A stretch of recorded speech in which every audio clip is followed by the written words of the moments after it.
Okay, here's an HP DV8000. Had some iced tea spilled into the keyboard. So what we're going to do is replace the keyboard, which I always like to do if something spills in the keyboard and one of the keys isn't working or the keyboard's not working in the least. I just replace the whole keyboard. And then I always check the motherboard to see if any of the liquid got onto the motherboard. So we're going to take the whole computer apart. I just took the hard drive cover off there. The battery's out. And now we're just going to inspect to see if we see any signs of water damage. And under that hard drive, you can see the white. That's from liquid. That's from water. So the water, or the iced tea, actually got down through the computer to the bottom of the hard drive. So it made it through the system. So I don't even turn the computer on until I check if the motherboard's okay. If there's any liquid that's spilled in the computer, I never turn it on. I pull the battery out immediately. I don't hook up the AC adapter. I don't even test it. I just take it apart and inspect the motherboard as first priority. I'm looking at the hard drive there, just checking if any corrosion is on the hard drive circuit board itself.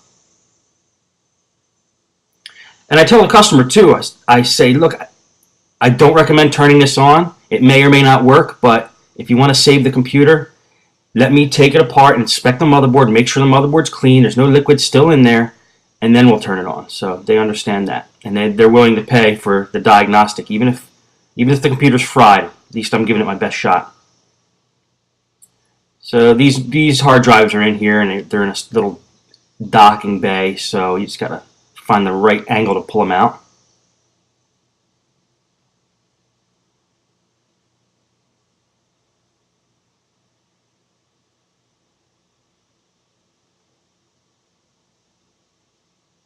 While I'm working on that, I just want to say it is important when somebody brings in a computer that has liquid spilled in it and they say, I spilled liquid in this. No matter if they say if it works or doesn't work, don't even try powering it on. Tell them you need to take it apart first, make sure everything's dry, and then turn it on. Because you don't want to be the one responsible for frying the motherboard if there's still liquid in there. And right now I'm just taking the RAM cover off and pulling out the RAM. And we got the wireless card down in there too. So we're going to pull that out.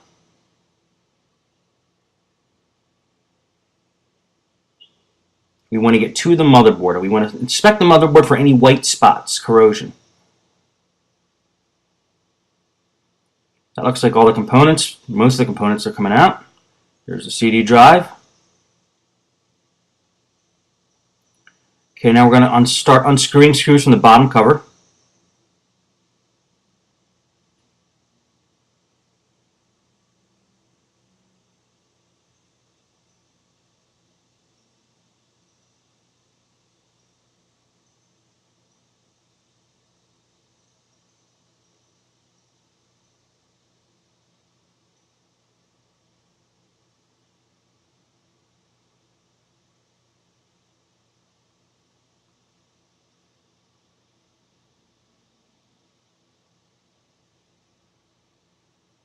Some of the screws have indicators on them, some don't. So you just have to use your own little plan on how to remember where each screw goes back. A lot of times the screws that hold on the bottom cover are the same size, but different computers have different screw sizes. So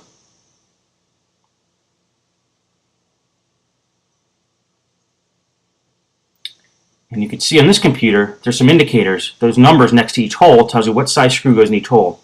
It's usually measured in millimeters when they do that. On Toshiba, it's like F5, will stand for 5 millimeters, I believe. And this one, it just says the number and says millimeters.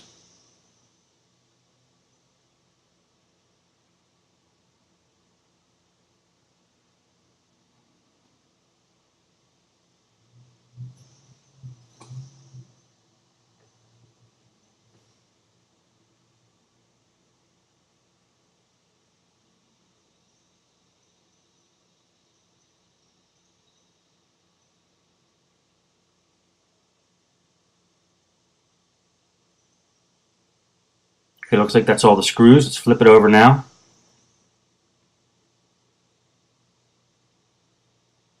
And we're going to attack this from the top now.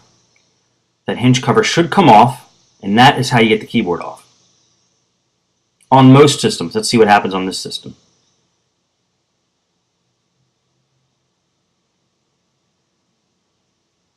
See if there's any screws in the back, holding it in from the back.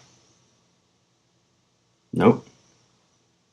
So we're going to take a screwdriver, try to pry up that hinge cover plate, see if it comes off. Do not force it. And it does come off, so that's a help to us. Now we have some screws exposed that'll take the screen off and hopefully get the keyboard off for us. And I'm just looking at the exact way to get the keyboard off. It might come off as an entire plate. And that took me a while to figure it out. That was a tough one. But finally, I found out how to get the keyboard off, and you have to take a couple more screws off from the bottom here.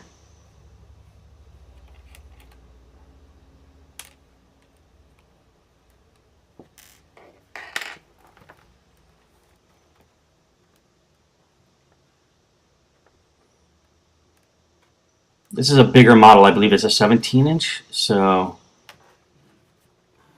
it's got a little bit of a different design. It's the DD1000. And you can see the keyboard's loose now, so I think we're just going to poke it up from the bottom. All the screws are out. Just got to find the right spot.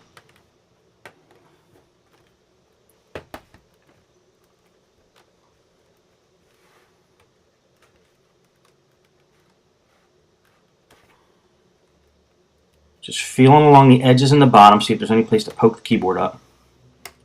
We're getting the top case off, and it turns out the keyboard just kind of falls out when you do that. So there was a way to get that keyboard off. I don't know exactly what it was, but just checking to see if I scratched anything, which I didn't. And now the keyboard comes off. So now we know it comes off as that whole plate, and it's screwed in several spots on the bottom there. You can see a little post sticking up. Now we know for next time. I keep all these, I guess you could call them bloopers in here, because this is real life. This is how I do it, so it's not going to be perfect every time, so don't feel bad if you don't get the job done perfect every time on the first time. And then we just remove those 2 ribbon cables. That keyboard also has the power buttons and LEDs on it too, so there's 2 ribbon cables for that. And we're going to detach the ribbon cable for the touchpad now. Anytime we're able to get to these cables, when you know you have to take the top and bottom cover off, just unhook them, because you don't want them attached when you start to pry the computer apart, because they might rip, and they're a pain. You don't want to have to reorder them. So we detach the touchpad cable there. Just make sure it's out of the way. And now I'm inspecting the motherboard. I'm trying to see if I can see any corrosion. We may not have to take the whole thing apart, but we're going to have to make that call.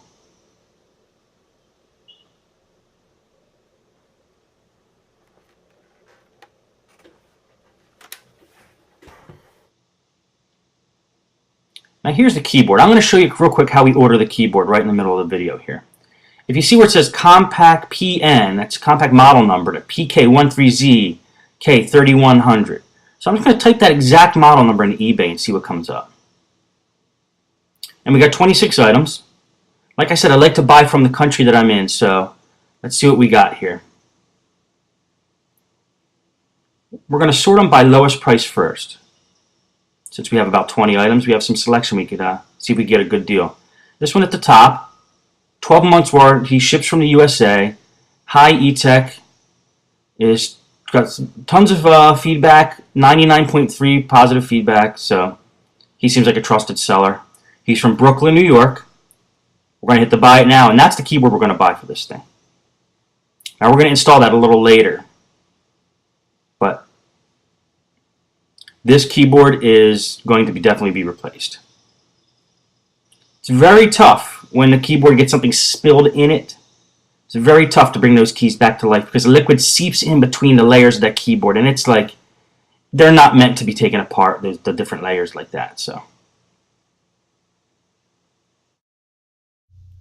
Well, it looks like we're going to have to take the whole computer apart here to get a real good look at the motherboard. Otherwise, it just wouldn't feel right about slapping a new keyboard in, knowing that liquid leaked down into where the hard drive bay was. So right now I'm just pulling the wireless antenna through the bottom of the case to the top, and I'm going to detach the LCD cable. These are the 2 wires that are coming out of the screen. So after we do that, now we're able to pull the screen off. And then once the screen comes off, we can get to the top and bottom case and get the motherboard out of there. or at least get a good look at the motherboard. You'd be surprised when something spills in these things, the tiniest crevices the liquid could get into and cause a problem. I mean, would not believe where the motherboard looks perfectly fine, but there's this one unexposed area, and once you expose that, you see that the liquid actually leaked into there. Okay, so I just fast forwarded getting that screen off.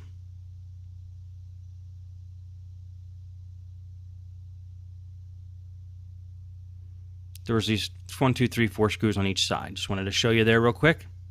I must have had a problem, so I had to edit that out of the tape.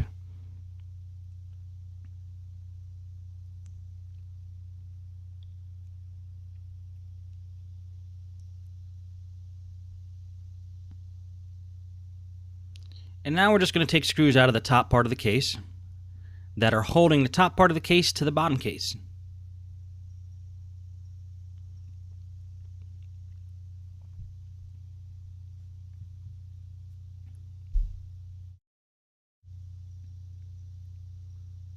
And some of the screws are in there pretty tight.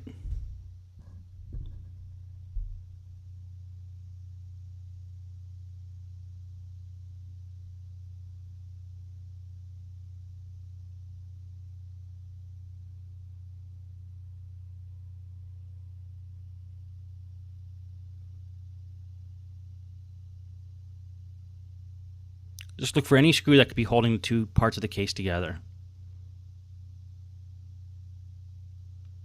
Sometimes you'll unscrew a screw that isn't holding the case together, but that's okay because it's better to have more screws out than to have them in and then you have to break something to get the cases apart.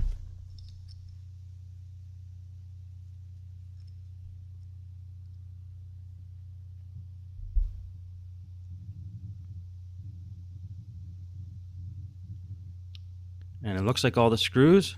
Just want to make sure. Once you're sure and all the ribbon cables are detached, you can start trying to pull the cases apart. Just find a corner that looks like it would be the loosest or easiest one to get off and then kind of go around the edge once you got to start. I like to take my fingernail, if I can, and take it right along the edge there and just try to pop it up nice and gently as you go along the outside perimeter of the laptop.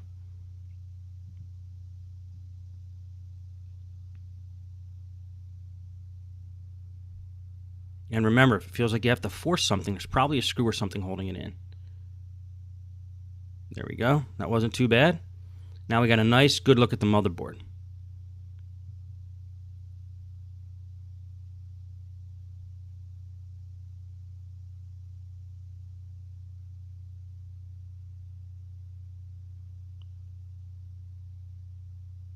Now there's that black panel there. I'm not quite sure what that is. That might be speakers or something of the sort.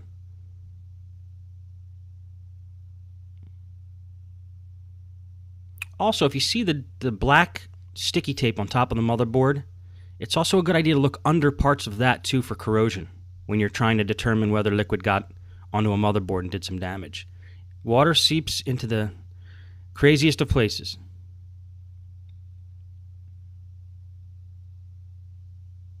Yeah, and that black thing I'm trying to take off there, that's the speakers.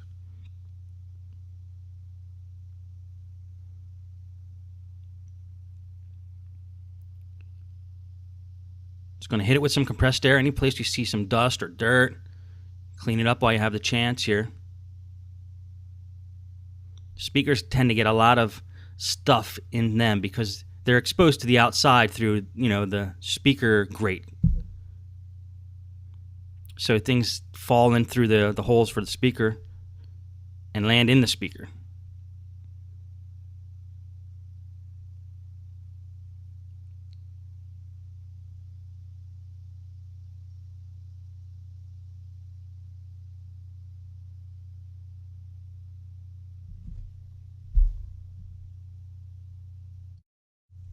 And once you determine that there's no corrosion on the top side of the motherboard there, you can start putting everything back together. And I always like to dust things before I put them back together, just because now I have an opportunity to do it, which I probably will not have in the future.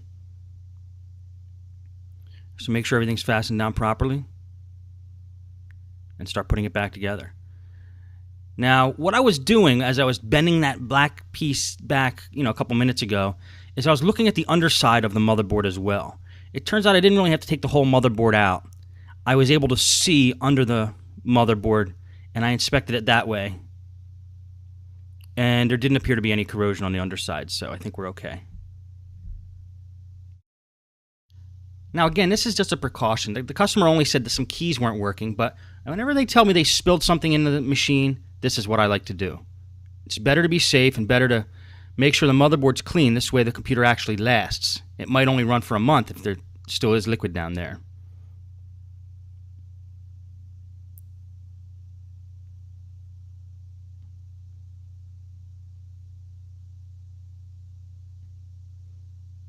Okay, you got to make sure everything goes back flush the way it was. If it appears that something's not going in properly, inspect it and see what's causing that problem.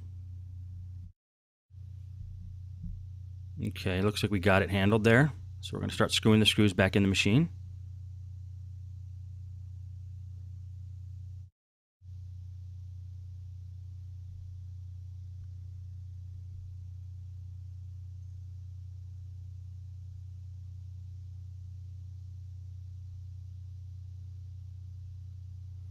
Now I'm going to speed up this recording, so again, not to bore you guys, the screws go in the same configuration. We took them out, so it's pretty self-explanatory. Attach the touchpad ribbon cable there.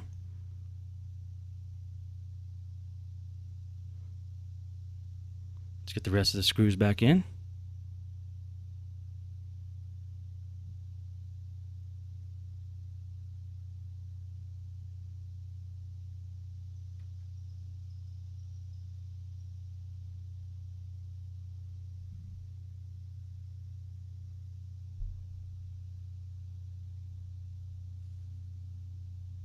Get the screen back on.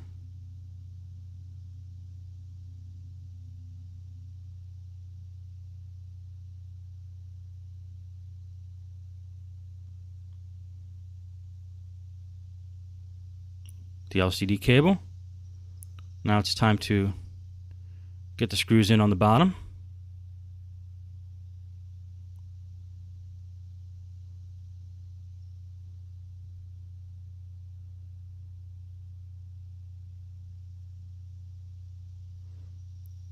Now we're going to feed that wireless antenna back through the hole.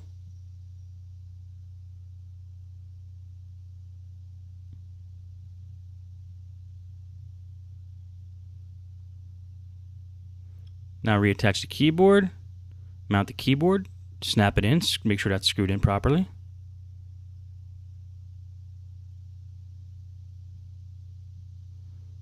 Attach any screws that we missed. Now we're going to install the hard drives.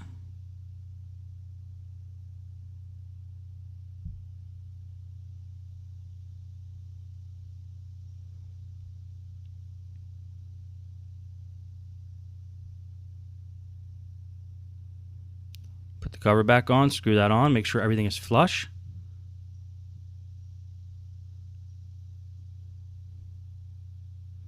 Install the RAM, install the wireless card, screw it down and attach the antenna.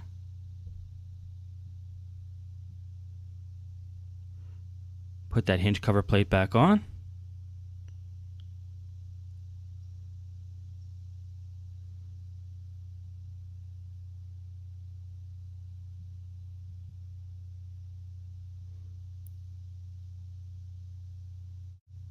Put the battery back in.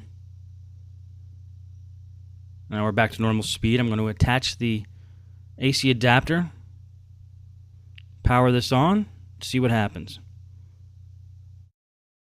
Now I actually want to try it with the battery out, just to make sure it's getting the pure AC power, and it's not the battery that's powering the machine.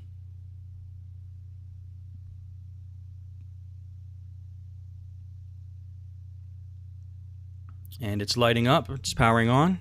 Everything looks okay. So we still have to get that keyboard, waiting for that keyboard to come in. We did order it. But in the meantime, if you want to use this machine and some of the keys aren't working, you can use an external keyboard through USB. This is a $10 USB external keyboard I got at Micro Center, real small mini one. Very cheaply built, but very handy. Now, just be aware when you do USB keyboards that sometimes the drivers have to be loaded before they work. In this case, it worked right away, so we're okay with that. But now, I consider this computer done except for the keyboard replacement. We're confident there's no corrosion on the motherboard. Nothing is fried. Nothing's going to go bad. Everything looks clean, so it's good that we did that test. And that's going to be it for this video. Thanks again.